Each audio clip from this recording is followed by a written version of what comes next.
നിലമ്പൂർ നിയമസഭാ ഉപതെരഞ്ഞെടുപ്പിൽ കോൺഗ്രസ് സ്ഥാനാർത്ഥിയായി മത്സരിക്കുക ആര്യാടൻ ഷൗക്കത്ത് തന്നെയെന്ന് വ്യക്തമായി ഇരിക്കുകയാണ്. മലപ്പുറം DCC അധ്യക്ഷൻ VS ജോയ് തന്നെ വെളിപ്പെടുത്തിയിരിക്കുന്ന കാര്യമാണിത്. VS ജോയ് കൃത്യമായി പറഞ്ഞൊരു കാര്യമുണ്ട്. PV അൻവർ ഏത് സ്ഥാനാർത്ഥിയാണ് UDFിൽ നിൽക്കുന്നതെങ്കിലും നിരുപാധിക പിന്തുണ നൽകും എന്നാണ് ഒടുവിൽ പറഞ്ഞത്. അതനുസരിച്ചാണെങ്കിൽ UDF സ്ഥാനാർത്ഥിയുടെ വിജയത്തിന് വേണ്ടി തന്നെയായിരിക്കും അദ്ദേഹവും കൂട്ടാളികളും പ്രവർത്തിക്കുക. CPIMന് ഇനി പിടിച്ചു നിൽക്കാൻ കഴിയില്ല. നേരത്തെ തന്നെ കേട്ട വാദി കേൾക്കാത്ത വാദി വാലും ചുരുട്ടി ഓടിയിരിക്കുകയാണ് നമ്മുടെ സ്വരാജ്. സ്വരാജിന് കൃത്യമായി അറിയാം നിലമ്പൂരിൽ നിന്നാൽ പച്ച തൊടില്ല എന്ന്. അത്രയേറെ സ്വന്തം നാട്ടുകാർ അദ്ദേഹത്തിനെ ആട്ടി ഓടിച്ചതാണ്. അദ്ദേഹം വന്ന് അഭയം തേടിയത് തൃപ്പൂണിത്തറയാണ്.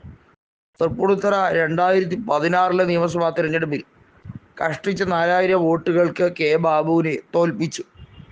1991 മുതൽ തുടർച്ചയായി ജയിക്കുന്ന K ബാബു ആദ്യമായി പരാജയപ്പെടേണ്ട സാഹചര്യമുണ്ടായി.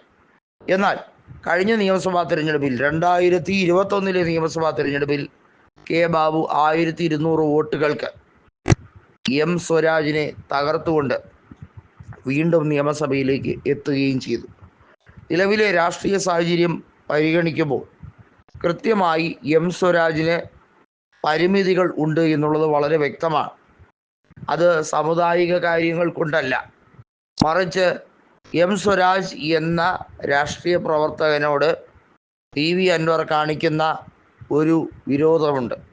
PV അൻവർ കൃത്യമായി പറയുന്നുണ്ട് M സ്വരാജാണ് നിൽക്കുന്നതെങ്കിൽ താൻ കുറച്ചുകൂടി മെച്ചപ്പെട്ട രീതിയിൽ ഹോംവർക്ക് ചെയ്യും എന്നുള്ളത്. BJPയുടെ സ്ഥാനാർത്ഥിയായി പരിഗണിക്കാൻ ഇരിക്കുന്നത് ക്രൈസ്തവ വിഭാഗത്തിൽ നിന്നുള്ള ഒരു സ്ഥാനാർത്ഥിയാണ് എന്നുള്ളതാണ്.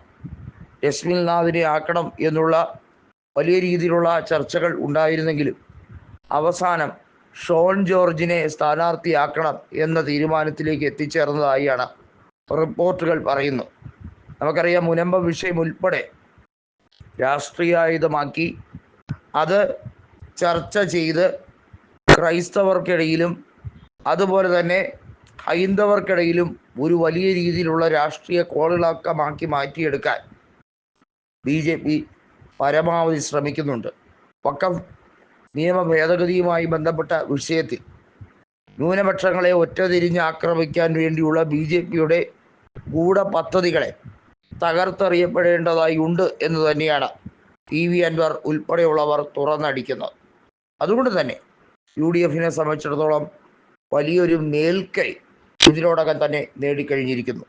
PV അൻവർ പറഞ്ഞത് VS ജോയ് ആണെങ്കിൽ 100% വിജയമുണ്ടാകും, 20,000 വോട്ടിൽ കുറയാത്ത ഭൂരിപക്ഷം അദ്ദേഹത്തിന് ലഭിക്കാൻ വേണ്ടി ഞങ്ങൾ കിണഞ്ഞു പരിശ്രമിക്കും എന്നാണ്. എന്നാൽ ഒരു പടി കൂടി കടന്ന് ആര് വന്നാലും UDF സ്ഥാനാർത്ഥിയായി നിന്നാൽ ഞങ്ങൾ നിരുപാധിക പിന്തുണ കൊടുക്കാം എന്ന് തൃണമൂൽ കോൺഗ്രസിൻ്റെ ബാനറിൽ നിന്നുകൊണ്ട് PV അൻവർ തുറന്നടിക്കുമ്പോൾ അത് നൽകുന്ന പൊളിറ്റിക്കൽ മൈലേജ് ചെറുതായി കാണാൻ കഴിയില്ല.